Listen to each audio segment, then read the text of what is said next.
Hello everybody, welcome back to another video. Good to see you. On this opening clip here, this Mercedes in the right hand lane. What is he in the right hand lane? Very strange his procedure, because at this point here he actually wants to turn left. See the brake lights there? And then we're slowing down for a particular reason. We actually get to see the front view, and then he turns left. I can only assume that he had changed his mind. He certainly hadn't planned his route there, and this is one of the reasons you don't stay in the right hand lane. If you watch the vehicle in front, that's also making a left. Just as left coming out, you see the indications. It's got his brake lights on, and then you got the that Mercedes comes shooting up on the right hand side. Why it didn't filter in behind me, I have no idea at all. I think he realised he was going to overshoot the road he actually wanted. But like I say, very good reason not to stay on the right lane and not to go too quickly if you're not entirely sure where you're going. Okay, on this clip here, the road narrows a bit further down, and I think this is just a little bit of selfish driving really. There's somebody that actually wants to do a parallel park and park. We didn't know that obviously on approach. And there's cars on the right hand side, so we have the priority going through here. So just as we come around the bend, you'll see the car will see us, so that car there can see us, we can see it, and they intend to parallel park. So they should be slowing down, just let us go through, because there isn't anything behind us. But they don't.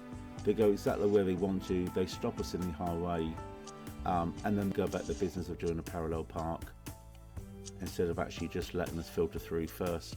I just think that's a little bit selfish. Now this clip here, look at the change of the lights.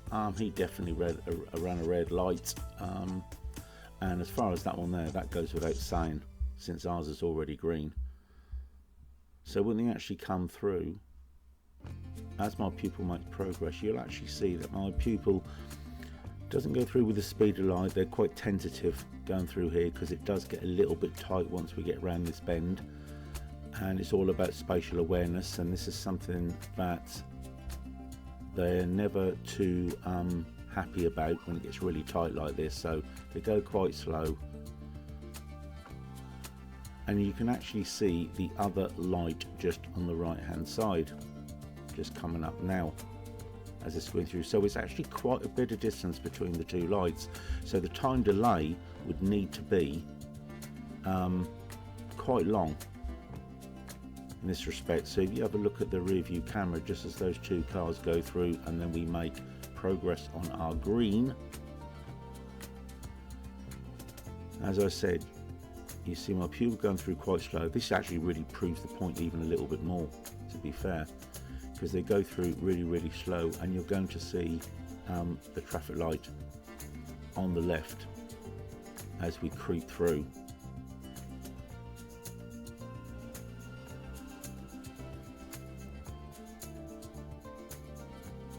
And just pick up a little bit more pace now we're past that lorry. You see the light, and it will still be red, which goes to show that there's quite a lot of time between two time-lapse difference. Yeah, a couple of reds there. Red is a red. Okay, quick clip this with a skip lorry coming the other way. Can't keep on its side of the road. Nothing more than pupils to face this and end up having to change their underwear, as far as this is concerned. And here comes the skip lorry on our side of the road. Very narrow gap there. It doesn't slow down whatsoever and comes through very quickly.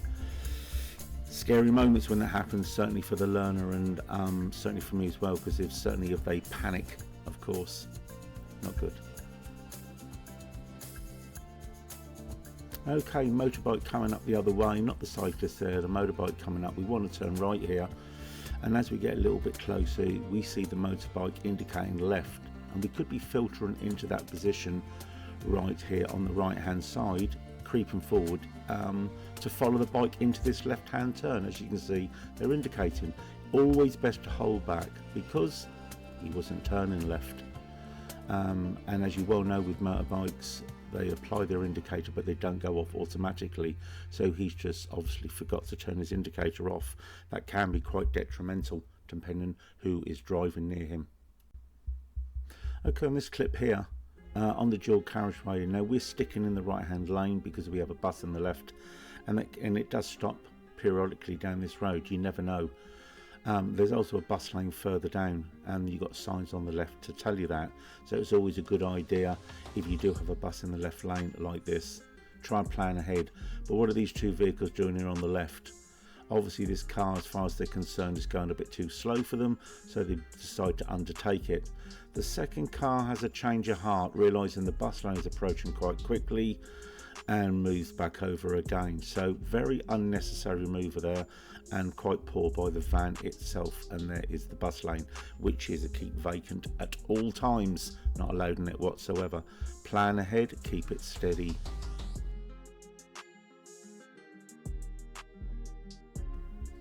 Okay, on this clip here, some pretty silly driving, to be honest. Notice this, we're coming up to a level crossing, so we take it cautious, we go over, and then the car, as it's just about to go into two lanes, undertakes us quite quickly.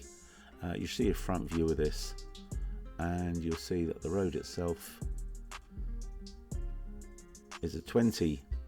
We're coming up to that level crossing. There's some pedestrians on the left hand side, so nice and cautious we go over. You'll see it does go into two lanes. We're looking to turn right, and there's a car parked on the left. That's the key thing there. He doesn't care about that at all. He whizzes up on the inside and really accelerates way too fast down the road. Some pretty poor driving there, to say the least, and quite dangerous too.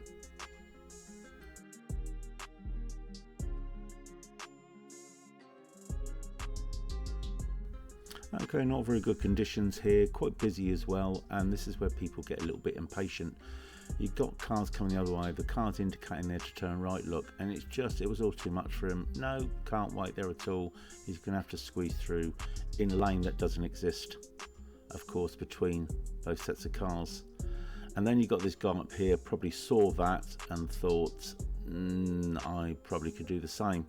So he attempts to do the same as well, and he squeezes into a non-existent gap, goes through. This is how I see wing mirrors get lost. Not good. I mean, he didn't even do it slowly either, taking his time.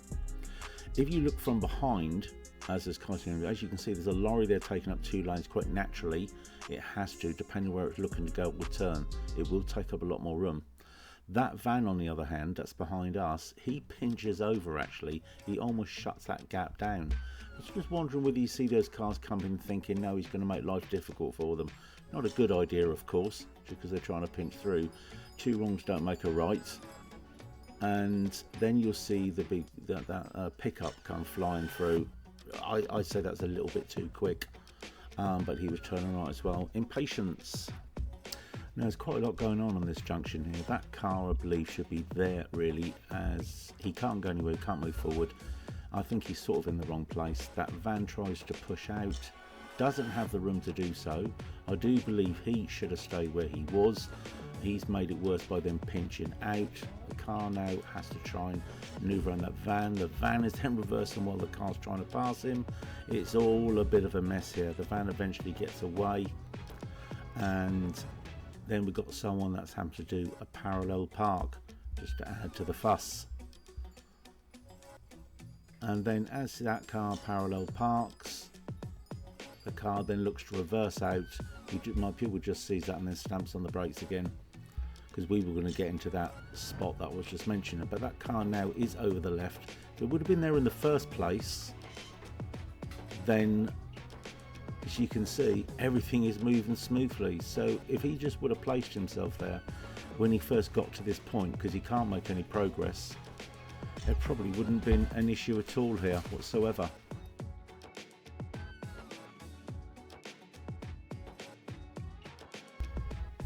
Now on this clip here, it's just really about awareness again of another road user. Nice turn into a right here. Now as we turn into the road, we can see a learner ahead looking to do a parallel park, so we won't get involved in that. We're going to hold back a reasonable distance, let them do what they've got to do. We're not going to pinch around the right of them and cause them an issue. Just let them get on with what they've got to do. It's quite a quiet road, so the learner has picked an appropriate place to do the parallel park. This car behind us is what causes the issue. Now it's a reasonable distance while it's stopped here, I don't have an issue with that whatsoever, but it's when we move on, keeping a wary eye on them, and it's their road positioning and what seems to be their intent.